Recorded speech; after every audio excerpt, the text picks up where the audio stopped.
I've been reflecting a lot on the benefits of community over the last few days, particularly since Tom and I went to visit his neurologist a few days ago. And the neurologist was really impressed with how well we were doing living on our own, as she saw it. And I'll talk a little bit more about that later.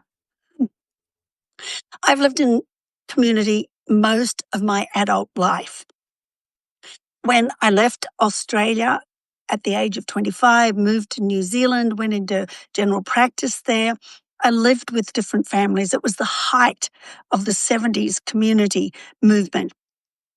And I was very, very fortunate to benefit from that movement and from the things that I learnt from the different people that I was involved with and engaged with and that I lived with.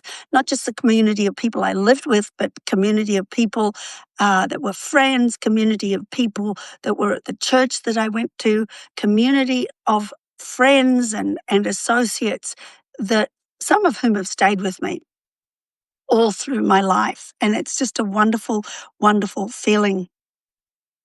And it was while I was living in a community, and I think because that community gave me a measure of safety, that I was able to start looking at some of the challenges that had shaped my life. Being sorry, excuse me, I got a little bit of a husky voice this morning, but being a premature baby, facing the challenges of abandonment or feelings of abandonment that so many premature babies face, and then growing up in an environment in which my father was very violent, physically violent. And I didn't realize that I was suffering from the challenges of this upbringing until I lived in community and saw loving fathers. I saw parents that really not that my parents didn't love me or my brothers, but I saw what loving relationships could look like in a community environment that was extended beyond the natural family to others like myself.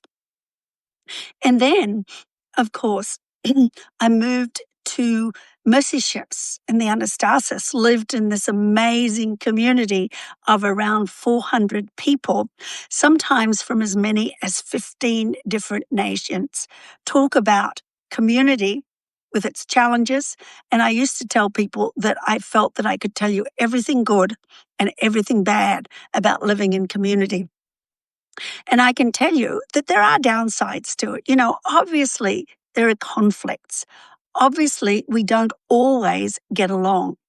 But part of, I think, what community teaches us is to look beyond our conflicts, to ways to resolve those, to ways to strengthen ourselves and strengthen our relationships rather than moving away. Because I think we live in a society that when relationships don't work, it says, oh, let me go somewhere else. And we do not recognize the value of persevering in the midst of community. I remember when Tom and I were getting married, I went to see a therapist because I knew that I'd had a lot of struggles and there were things that I had had to deal with over my life that needed to be addressed. And the therapist said to me, he said, I cannot imagine how whole you are. I cannot imagine how you have found such wholeness. And I said, it's because of the community that I lived in.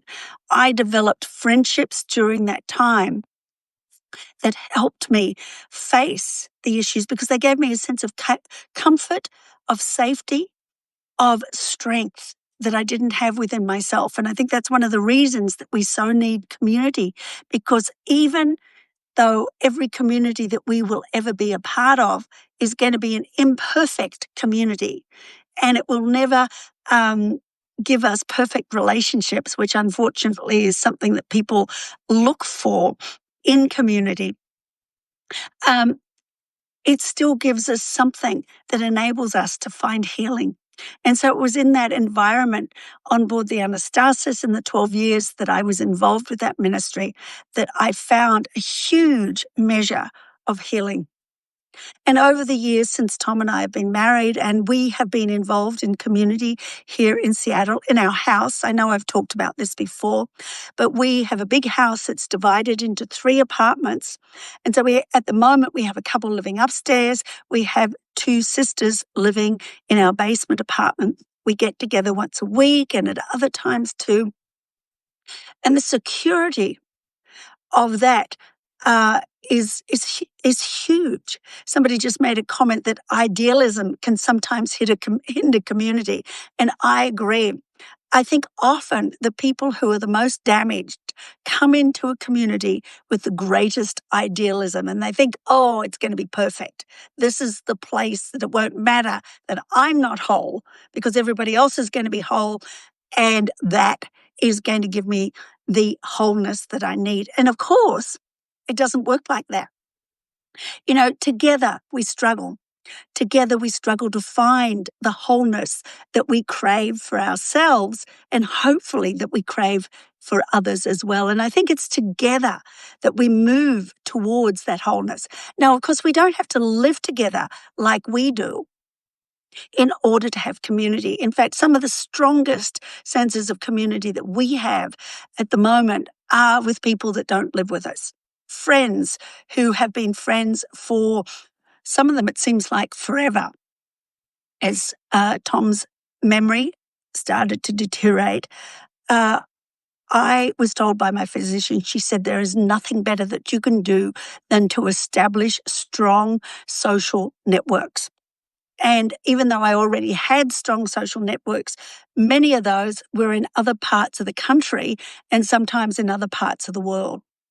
And so I recognized I needed to work harder. And this is an intentional thing. Building good community is intentional, very intentional. And we need to persevere at it through down times as well as good times.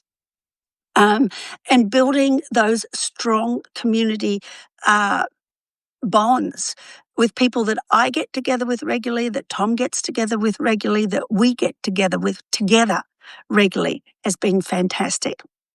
And this week, as I said, we went to the neurologist and she was amazed at the strength that we had living still in our own home, just the 2 of us. And I said, well, we're not really just the 2 of us.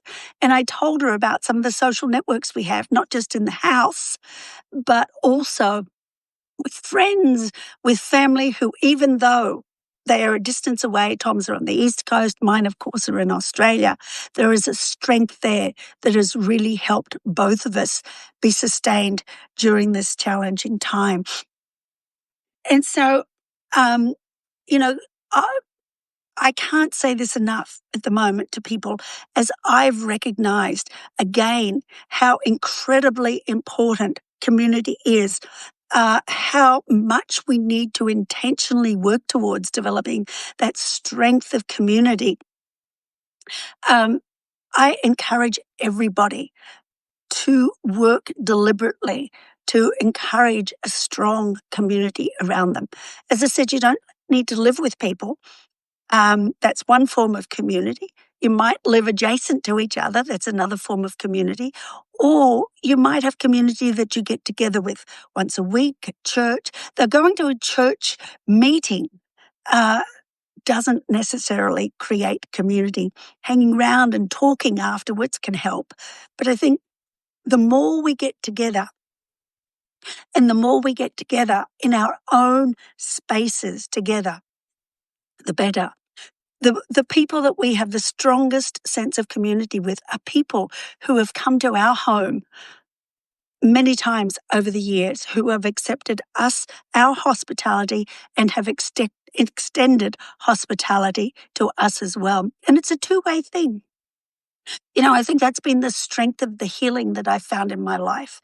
It hasn't been that there's been like a therapist up here that has been extending all the healing and everything that I've needed, though occasionally there have been those situations. And Tom and I are seeing a therapist every couple of weeks at the moment. And this last week, after we'd been to see the neurologist, he said to us, you have a rare thing. You have a community network that is incredible. And I hadn't realized how amazing that was.